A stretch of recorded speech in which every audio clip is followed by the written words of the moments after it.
오늘 우리에게 주시는 하나님의 말씀은 고린도후서 6장 14절에서 18절 신약 292쪽입니다. 너희는 믿지 않는 자와 멍에를 함께 매지 말라. 의와 불법이 어찌 함께하며 빛과 어둠이 어찌 사귀며 그리스도와 벨리알이 어찌 조화되며 믿는 자와 믿지 않는 자가 어찌 상관하며 하나님의 성전과 우상이 어찌 일치가 되리요. 우리는 살아계신 하나님의 성전이라. 이와 같이 하나님께서 이르시되 내가 그들 가운데 거하며 두루 행하여 나는 그들의 하나님이 되고 그들은 나의 백성이 되리라. 그러므로 너희는 그들 중에서 나와 따로 있고 부정한 것을 만지지 말라. 내가 너희를 영접하여 너희에게 아버지가 되고 너희는 내게 자녀라 되리라. 전능하신 주의 말씀이니라 하셨느니라. 아멘. 오늘은 그들 중에서 나오라, 이런 제목으로 말씀을 전하겠습니다. 우리 한국 교회가 많은 교회가 있는데 5만, 6만 교회 그렇게 이야기를 하는데 그 교회 연합기구가 두 가지 기구가 있습니다. 첫째로는 보수적인 그러한 교회 단체가 있는데 그것은 한국교회연합이라는 단체입니다. 약자로 한교연이라고 우리가 부르기도 합니다. 요즘 코로나가 이렇게 창궐하고 난 다음에 이렇게 교회 지도자들을 청와대로 초청을 해서 함께 이렇게 대통령과 이야기를 나눌 기회가 있었는데 바로 한교연이라는 단체에 이렇게 소속된 목사님들이 초청이 되었습니다. 우리 기독교 대한성결교회, 우리 교회가 소속되어 있는 우리 교단도 한교연에 소속된 그러한 교단입니다. 반면에 진보 진영의 그런 단체가 있는데 그것은 KNCC 또는 그냥 NCC라고 하는 한국교회협의회가 있습니다. 그것은 좀 진보적인 그러한 교회 연합체인데 우리 한국에서는 여의도 순복음교회 또 이렇게 예장 통합 측 그리고 또 성공회 이러한 교단들이 소속되어 있는 그러한 단체입니다. 그 KNCC 또는 NCC는 이 나라에서 한 국가에서 소속되어 있는 그 단체를 말할 때 NCC라고 이야기를 하고 그 나라가 이제 나라에 소속되어 있는 그 기관들이 다 세계적으로 연합할 때 그 기관을 WCC라고 이야기를 합니다. World Council Churches라고 이야기를 합니다. 7년에 한 번씩 그렇게 세계의 모든 교회 지도자들이 모여서 총회를 하게 됩니다. 우리나라에서도 한 8년 전에 그 세계 총회를 부산 멕시코에서 이렇게 개최했던 일이 있습니다. 92년도에는 호주 캔버라에서 그 7차 총회가 열렸었는데요. 그 7차 총회 때 그 당시에 이화여자대학교 정형균 교수가 나와가지고 초원제라는 그런 제사를 지내는 일이 있었습니다. 초원제라는 것은 뭘까요? 그 초원제라는 것은 바로 죽은 사람의 영혼을 불러낸다는 거예요. 불러내가지고 그 영혼, 억울하게 죽고 고생하고 죽은 그 사람들의 영혼을 불러내어서 그들을 위로한다는 것입니다. 이것은 정말로 우리 기독교에서는 절대로 용납하지 않는 하나님의 말씀에 거역하는 그런 행위입니다. 그럼에도 불구하고 그 교수의 그 신학을 높게 평가해서 미국 유니온 신학교가 있는데 유니온 신학교의 그 종신 교수로 그는 이제 이대에서 그 유니온 신학교로 옮겨가게 되었습니다. 어떤 생각이 드시나요?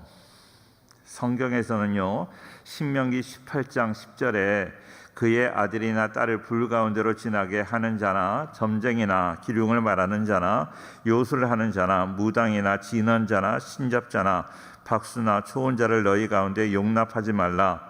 이런 일을 행하는 모든 자를 여호와께서 가증히 여기시다니 이런 가증한 일로 말미암아 네 하나님 여호와께서 그들을 네 앞에서 쫓아내시느니라. 이렇게 말씀하고 있습니다. 하나님은 절대로 이렇게 죽은 자의 영혼을 불러낸다든지 죽은 사람을 우리가 그 영혼을 위로한다든지 그런 것을 용납하지 않습니다. 이 세상에서 예수님 믿을 기회가 주어졌고 죽음 이후에는 심판이 있다고 분명히 말씀하세요. 그래서 우리가 장례식에 가서도 살아있는 유가족들을 위로하는 예배를 드리는 것이지 죽은 자의 영혼을 위로하거나 죽은 자에 대한 어떠한 그러한 코멘트도 해서는 안 되는 것입니다. 사랑하는 성도님, 기억하세요. 이렇게 교회에 다니는 사람들, 신학교를 다니고 신학교 교수라고 하는 사람들이 이렇게 반기독교적인 행위를 하는 그 사람, 그런 사람과 우리가 함께 할 수 있겠습니까? 함께 예배드릴 수 있겠습니까? WCC 총회에서는 더 기가 막히는 것은 이방 종교, 불교, 원불교 이런 우리가 구원이 없다고 생각하는 그 종교 지도자들을 불러서 함께 구원을 이야기하고 함께 구원에 대한 이야기를 하고 그들이 함께 우리와 함께 구원받을 자로 이렇게 생각을 하고 이야기를 하고 학문을 나누는 그런 회의라는 것이 얼마나 가슴 아픈지 몰라요. 오늘 본문은 우리가 평소 때 잘 읽혀지지 않는 그런 본문입니다. 이 말씀은 많은 사람들이 읽혀지지 않았기 때문에 또 거역하는 말씀이기도 합니다. 오늘 본문을 통해서 우리가 이 세상을 살아가는데 어떻게 이 세상을 살아가야 될 것인가? 코로나로 인해서 지금 너무나 세상이 혼란스럽고 가치관이 붕괴되는 이런 상황에서 어떻게 이 세상을 살아가야 되는가 하는 것을 우리가 생각하려고 합니다. 첫째로 우리가 이 세상을 살아가는 신앙인의 그런 모습, 첫째로 세상과 섞이지 않아야 합니다. 이 세상에서 이 시대의 가장 죄악 중에 가장 큰 것은 바로 혼합주의입니다. 모든 것을 섞는다는 것입니다. 기독교의 진리에 불교를 섞고 또 이방 종교를 섞으면 그건 기독교도 아니고 이방 종교도 아닙니다. 조화와 연합 또 소통과 통합이라는 그런 명목으로 우리는 그런 시도를 많이 합니다. 다른 사람들을 물론 다른 종교 믿음이 같지 않는 사람들 그들도 우리가 존중하고 그들을 또 사랑하고 더불어 살아가는 이 세상에서 그들에게 관심을 갖는 것 중요한 일입니다. 그러나 그들과 우리는 함께 할 수는 없습니다. 이렇게 이 세상을 그렇게 독선적으로 살아서는 안 된다 하고 등장한 것이 바로 종교다원주의입니다. 싱크리티즘이에요. 성경에 말씀합니다. 신명기 22장 9절에 네 포도원에 두 종자를 섞어 뿌리지 말라. 그리하면 네가 뿌린 씨의 열매와 포도원의 소산을 다 빼앗길까 하노라 그랬습니다. 하나님께서는 섞어 뿌리지 말라. 종자를 섞지 말라. 그러면 모든 것을 다 너희가 뺏길 것이라고 말씀하고 있습니다. 하나님께서는 각자의 독특함을 주셨습니다. 각각의 아름다움을 주셔서 남자와 여자로 그렇게 만들어 주셨습니다. 신명기 22장 5절에는요. 여자는 남자의 의복을 입지 말 것이요 남자는 여자의 의복을 입지 말 것이라. 이같이 하는 자는 네 하나님 여호와께 가증한 자라고 말씀하고 있습니다. 남자가 여자가 될 수 없습니다. 여자가 남자일 수 없습니다.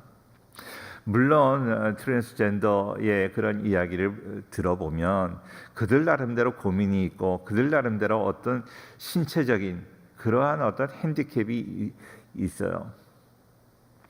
그들의 고민이 있고 그들의 고민을 우리가 함께 나누고 그들을 위해서 기도하고 그들의 문제를 해결해 주기 위해서 노력하는 것은 필요합니다. 그러나 남자가 여자가 되는 것은 하나님의 창조의 질서에 의하면 그건 잘못된 것입니다. 여자는 남자의 의복을 입지 말라 그랬습니다. 제가 청년 때 저희 고향교회에서 교회에 그렇게 여자분이신데 남자의 복장을 하고 다니시는 분이 계셨어요. 이렇게 양복을 입고 넥타이를 매고 머리도 남자처럼 이렇게 올리고, 그래서 보통 사람들은 그분이 다 남자인 줄 알고 또 함께 다니시는 분이 계신데 뭐 친구분, 그를 도와주시는 분인데 여자분이셨어요. 그러니까 두 분이 같이 교회에 나오시면 부부로 우리가 생각을 했습니다. 너무나 유명한 분이니까 제가 말씀을 드려도 괜찮으리라고 생각을 합니다. 국회의원을 지내시고 또 대통령 후보까지 지내셨던 김옥선 씨입니다. 그분은 장항에 있는 학교 법인의 이사장이시면서요, 이 국회의원도 지내시고 그랬는데 그렇게 남장을 하고 다니세요.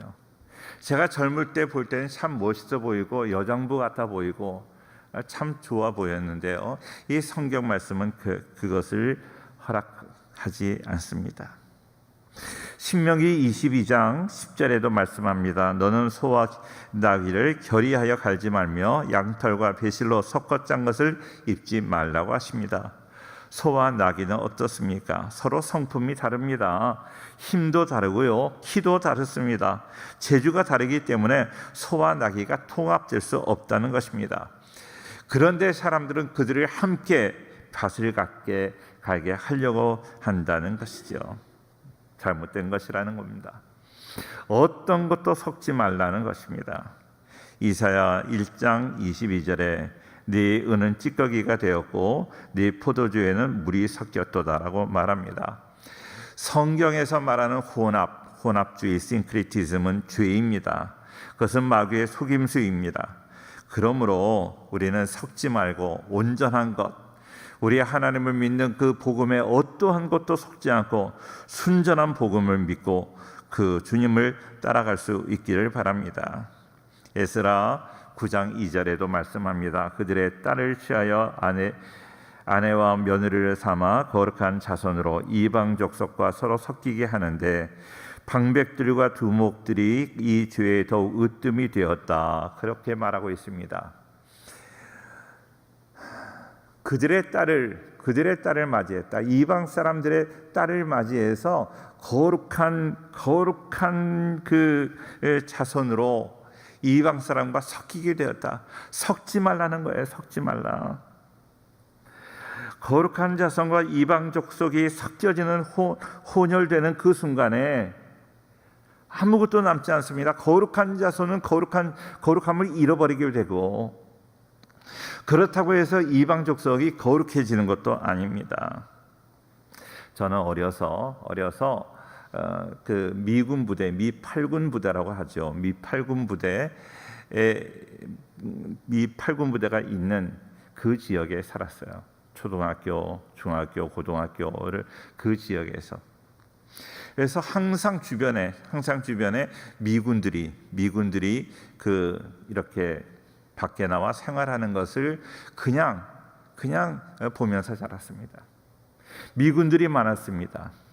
그 지역은 뭐 미국 같다고 말하기는 어렵지만, 그러나 미국 못지않게 미국 사람들이 많이 있었고, 미군 부대 주변에는 미국인을 위한 그런 상가들, 뭐 간판도 다 영어로 쓰여 있는 그런 집들도 많이 있었습니다. 학교에 가보면 그 미군과 한국 여인이 결혼해서 아이를 낳고 그 아이들이 우리의 친구들로 함께 학교에 나오고 그런 친구들이 많이 있었습니다. 그러니까 미국 사람처럼 보이는데 한국말을 잘하고 한국인 어머니를 두었던 그런 친구들입니다. 그러나 그들을 한국인이라고 말할 수 있겠습니까? 한국말을 한다고 한국인이라고 말을 하나요? 미국 사람처럼 생겼다고 미국 사람이라고도 말을 하지 않습니다. 그들이 가치관의 혼란 때문에 많이 어려워하는 것을 보았습니다. 그들의 부모님들이 학교에 제대로 찾아오지 못하는 것도 제가 기억이 납니다. 사랑하는 성도님들, 오늘 본문에 말씀하세요. 너희는 믿지 않은 자와 멍에를 함께 매지 말라. 의와 불법이 어찌 함께하며. 사랑하는 성도님들, 그렇습니다. 우리는 믿지 않는 자와 멍에를 같이 매는 순간에 나는 자꾸 내가 세속화될 수밖에 없어요.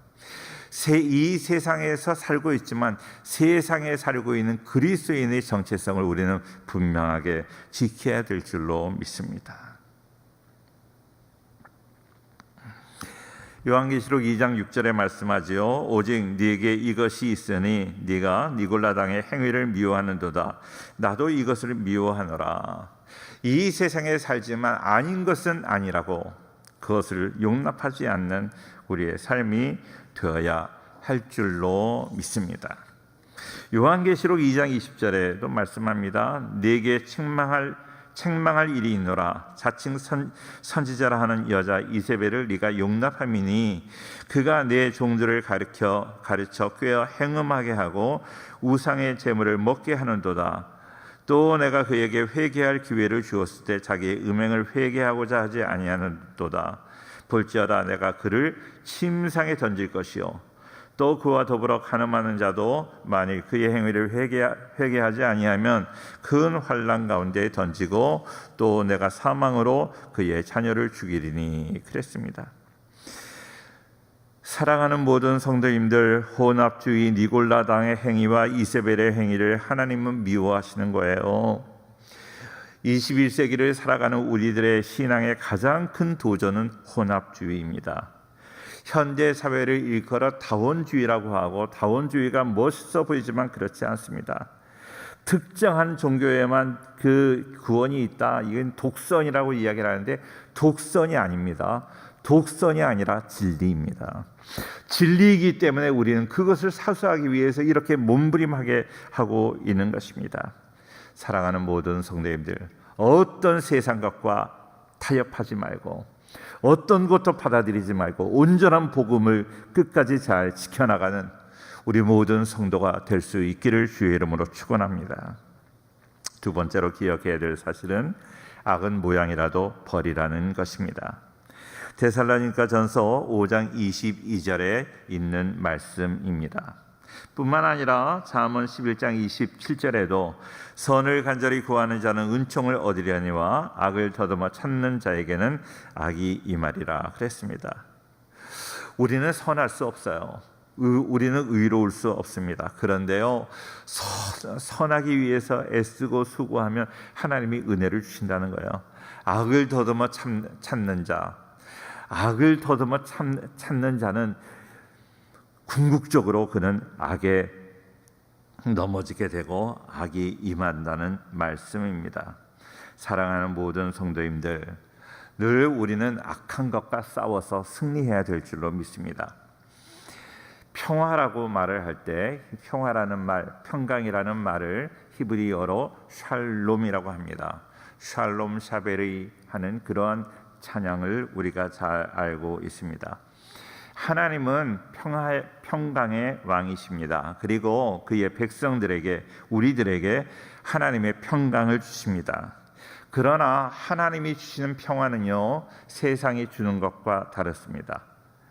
하나님이 주시는 평화는 하나님이 마귀와 타협하고 마귀와 협상해서 우리 서로 싸우지 말자 하는 그런 평화가 아니라 마귀와 싸워서 피 흘리기까지 죄와 싸워서 승리하여 얻은 평화를 말하는 거예요.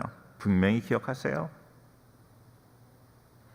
우리가 평화를 이야기할 때 세 가지로 이야기한다고 말씀을 드렸습니다. 첫째로 팍스라는 평화가 있어요. 팍스는 로마식 평화. 팍스 로마나 팍스 아메리카나 팍스 브리테니카, 팍스 니포니카. 또 이원설 박사 같은 사람은 이제 한국이 이렇게 힘이 많아져서 팍스 코리아나 시대가 되었다 하고 이야기를 합니다. 팍스라는 말은 무력으로 얻은 평화를 말하는 거예요.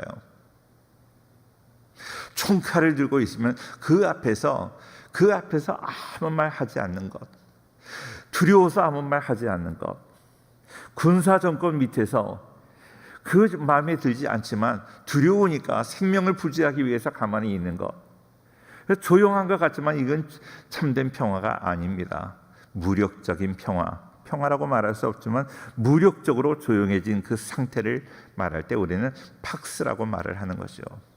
그것은 진정한 평화가 아닙니다. 두 번째로 에이레네라는 평화가 있습니다. 에이레네는 헬라어인데 그것은 바로 헬라식 평화입니다. 헬라식 평화. 계산적인 평화예요. 내가 다른 사람과 화목하지 못하면 내가 그 사람에게 그 어떤 경제적인 손해를 입을 것 같다.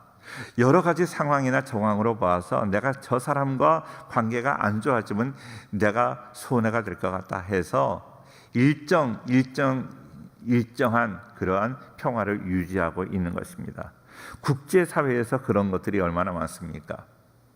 우리가 일본과 중국과 미국과 이런 국제사회에서 일정한 그런 어떤 평화를 유지하고 있는 것, 경제적인 손해를 보지 않기 위해서 국익을 생각해서 그들과 평화하는 것입니다. 정말로 그들이 사랑스럽고 진정한 평화를 이루겠다 하는 것이 아닙니다.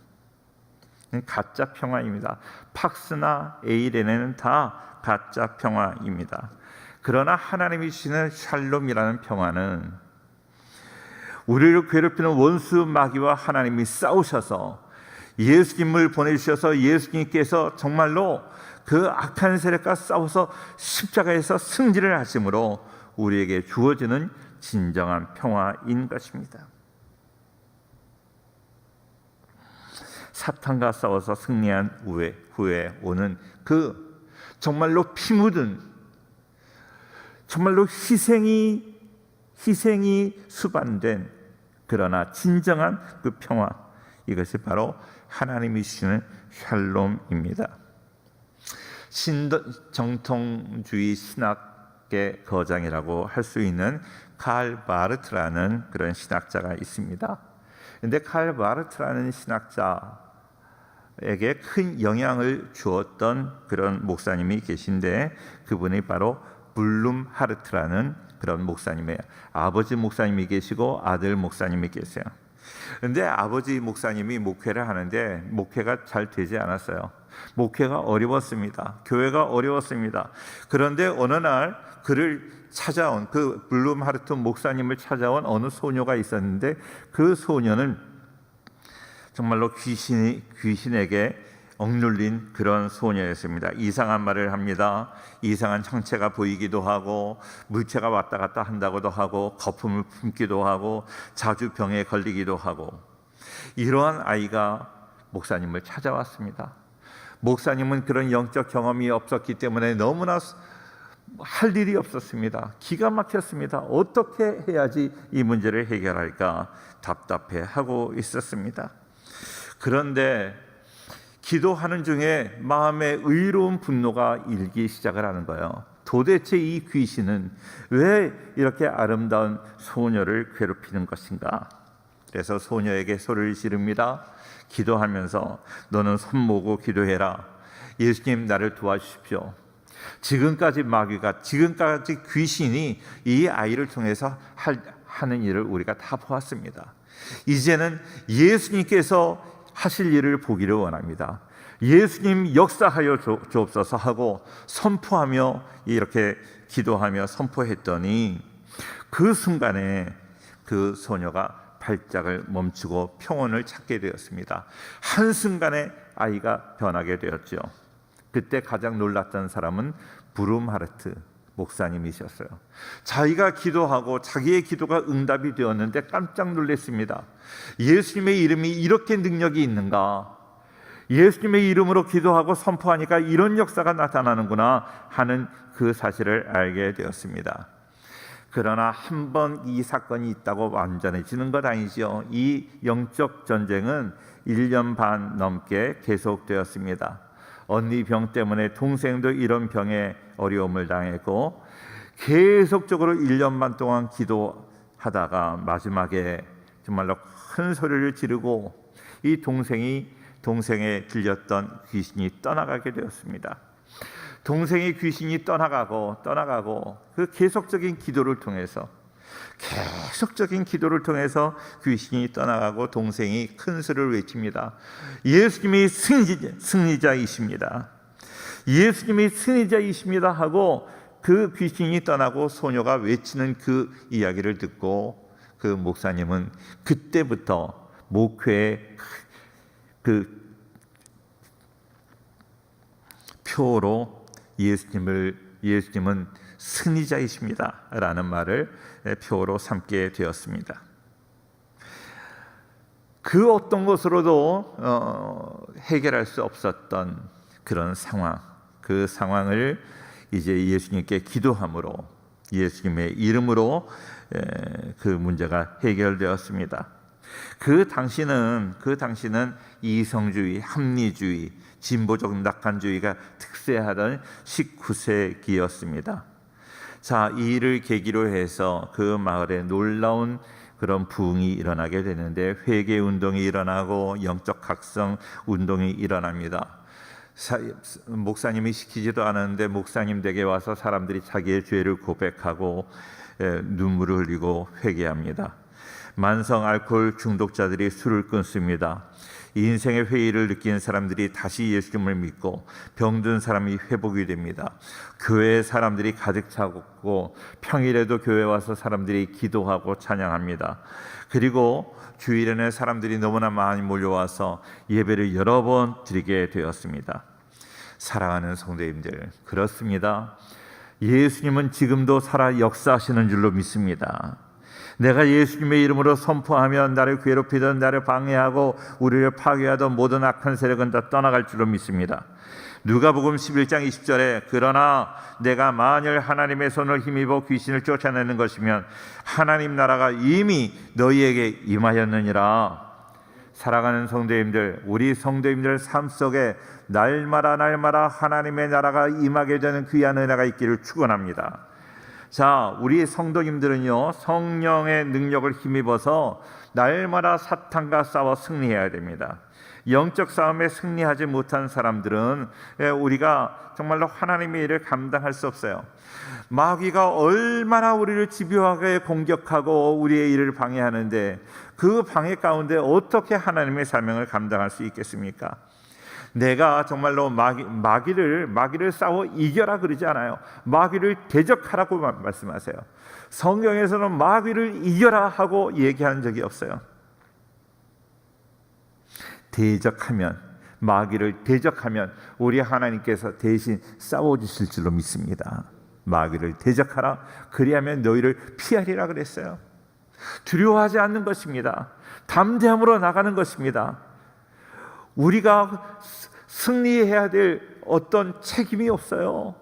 나는 그냥 예수님의 이름으로 담대하게 나아가서 대적하면 하나님께서 대신 싸워주신다는 거예요.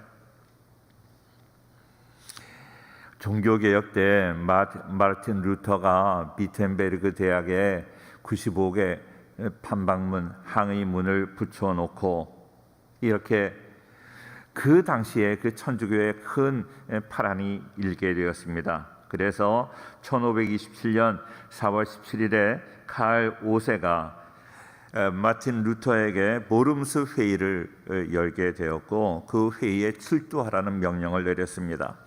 주변 사람들은 모름스에 가는 길에 내가 죽을 수도 있다. 다른 사람들이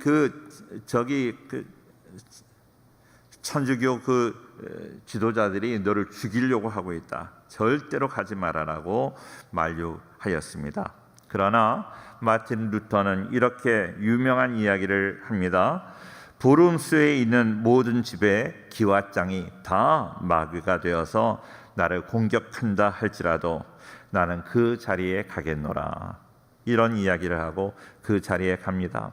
두려웠을 거예요. 그러나 하나님께 기도하며 나아갔을 때 하나님께서 그를 보호해 주셨고 그에게 지혜를 주시고 담대함을 주셔서 거기서 자기의 입장을 잘 말하게 되었고 종교개혁을 끝까지 승리하게 된 줄로 믿습니다.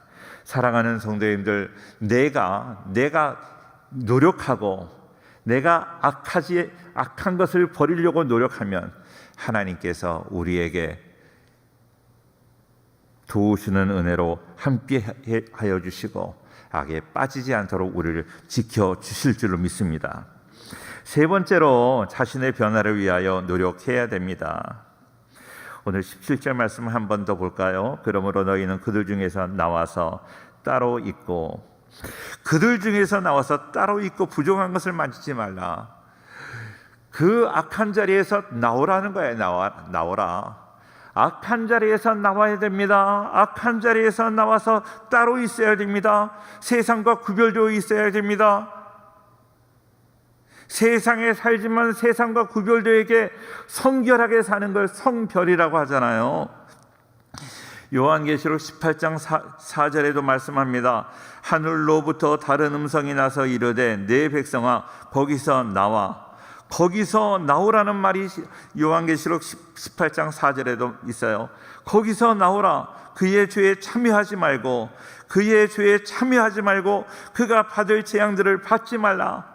사랑하는 성도님들, 죄의 세력에서 나올 수 있기를 축원합니다. 악한 자리에서 나오셔야 됩니다. 그 자리에서 벗어나와야 돼요. 헤어나오기 어려워요.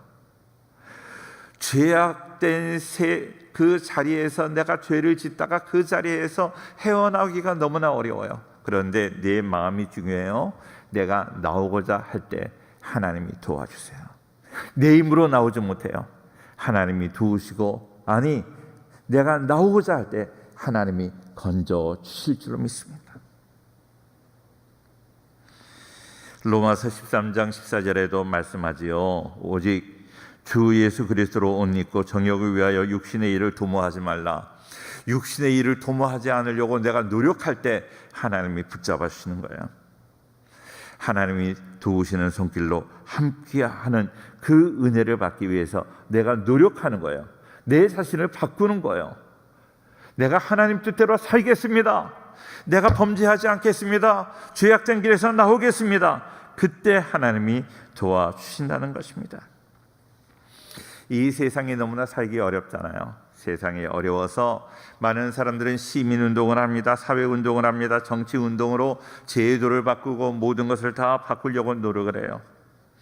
그러나 우리 성경에서는, 우리 주님께서는 그렇게 말씀하지 않아요. 너희가 사회운동으로 어떤 무브먼트로 세상을 바꾸는 것이 아니라 사람이 바뀌어야, 너 자신이 먼저 바뀌어야 세상이 바뀐다 하는 거예요. 우리 모든 성도님들, 우리 자신이 먼저 변화될 수 있기를 주의 이름으로 축원합니다. 내가 바뀌어야 세상이 바뀌는 거예요. 한 사람 한 사람이 성령을 받아야 새롭게 변화된 삶을 살게 될 줄로 믿습니다.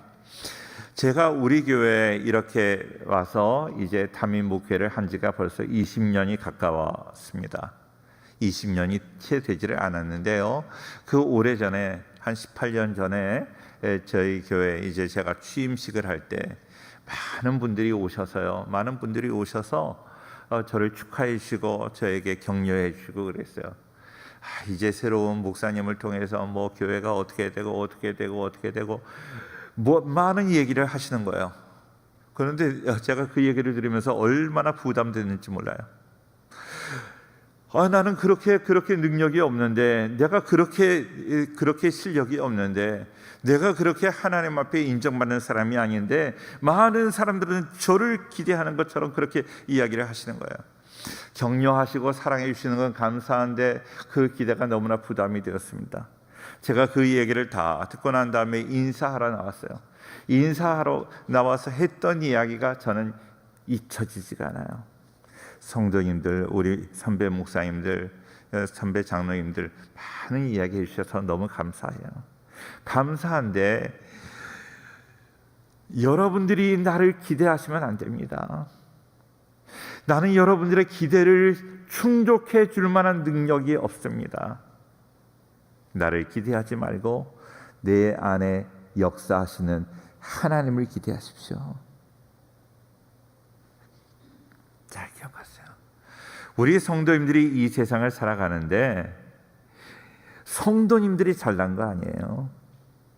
우리 안에 역사하시는 그 하나님이 위대하신 분인 줄로 믿습니다. 그 하나님이 역사하시기 때문에 내가 지금까지 승리하게 되었고 앞으로도 승리할 줄로 믿습니다. 하나님을 모시고 그 하나님 붙잡고 살아간다면 우리는 승리할 것입니다. 그렇기 때문에 그 하나님의 도우심을 얻기 위해서 늘 우리는 성령으로 충만하셔야 됩니다. 잘 아는 우리 스가랴 4장 6절 말씀, 힘으로도 되지 아니하고 능력으로 되지 아니하고 오직 나의 영으로 되느니라. 오직 성령의 능력으로, 성령 충만함을 입을 때 모든 문제가 해결되고 내가 부족하고 초라하지만 그러나 나를 통해서 하나님의 큰 뜻이 이루어질 줄로 믿습니다. 성령의 역사는 뭐 방언을 하고 은사를 받고 그것만이 아닙니다. 성령이 임할 때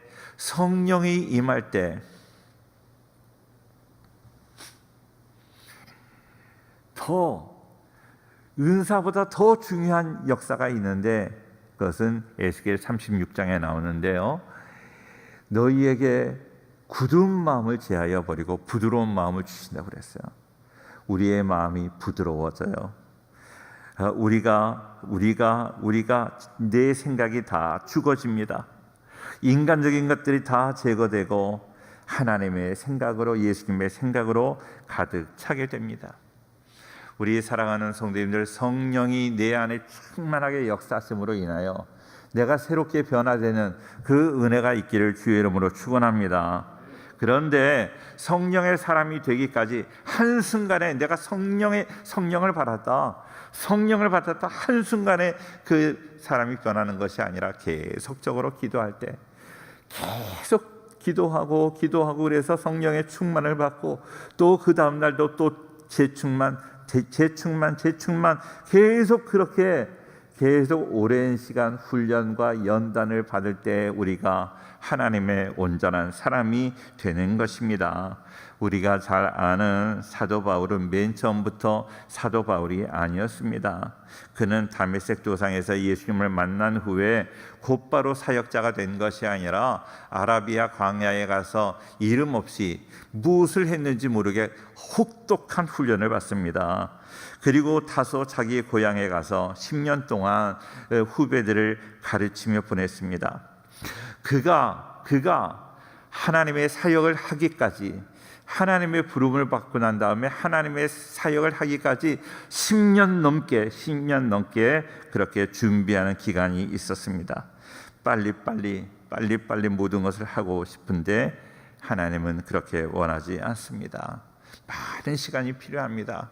많은 시간 철저하게 훈련받고 하나님 앞에 귀하게 쓰임받는 우리 모두가 될 수 있기를 주의 이름으로 축원합니다. 예수님께서 제자들에게 이 성을 떠나지 말고 예루살렘을 떠나지 말고 약속한 것을 기다리라고 그랬어요. 기다리라. 기다리는 것이 기다리는 것. 경거방동하지 말고 기도하면서 기다릴 때 성령을 받게 되었고, 성령 받고 난 다음에 그렇게 비겁했던 베드로가 담대한 하나님의 사람이 되게 되었습니다. 우리 사랑하는 모든 성도님들, 이제 죄악의 길에서 따로 떨어져 나오셔야 돼요. 구별되셔야 돼요. 성결하셔야 돼요. 죄와 상관없는 인생을 살아야 돼요. 그럴 때 하나님은 우리에게 성령을 허락해 주셔서 하나님의 귀한 사역을 감당하는 그런 하나님의 사람으로 만들어 주실 줄로 믿습니다. 이 혼란한 시대에 죄에 휩쓸려 살아가는 것이 아니라 구별되게 살아감으로 하나님의 놀라운 은혜를 경험하는 우리 모두가 될 수 있기를 주의 이름으로 축원합니다. 기도하겠습니다.